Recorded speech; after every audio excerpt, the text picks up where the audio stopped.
Anybody defaming you in social media or in the society. ఈ మధ్య మనకు ఎక్కువగా వినపడుతున్న పదం డిఫమేషన్ కేస్. ఐదర్ మన సెలబ్రిటీస్ వల్ల కానీ మన పొలిటీషియన్స్ వల్ల కానీ ఈ మధ్య మనం తరచూ వింటూనే ఉంటున్నాం.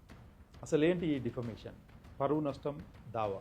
Defamation means defaming any person by means of publishing or passing on any false statements that harm the reputation of anybody in the society. That means ఏదైనా reputation is the every person's right under Article 21 of Indian Constitution Act.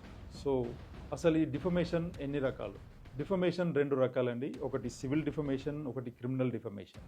Civil డిఫమేషన్కు వచ్చేసరికి ఎవరైనా person ఎదుటి వ్యక్తిని defame చేసినప్పుడు either by publication making falls statements against that person.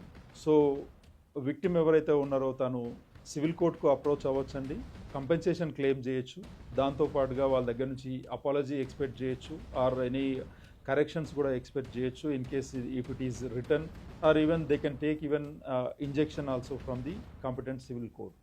And when it comes to criminal defamation, so criminal defamation under section 354 of BNS Act 2023, if any person defames another person by imputation or by publishing or by signs or gestures or by visible representations, that falls under criminal defamation. And రీసెంట్గా మనకు social మీడియాలో కూడా ఎదుటి వాళ్ళను ఈజీగా defame చేయడానికి falls comments pass చేస్తూనే ఉంటాం.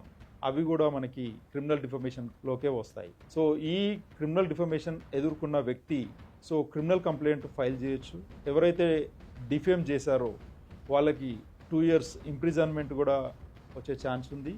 అది కాకుండా ఫైన్ ఆరు రెండు కలిపి కూడా వాళ్ళకి శిక్ష విధించే ఛాన్స్ ఉంది.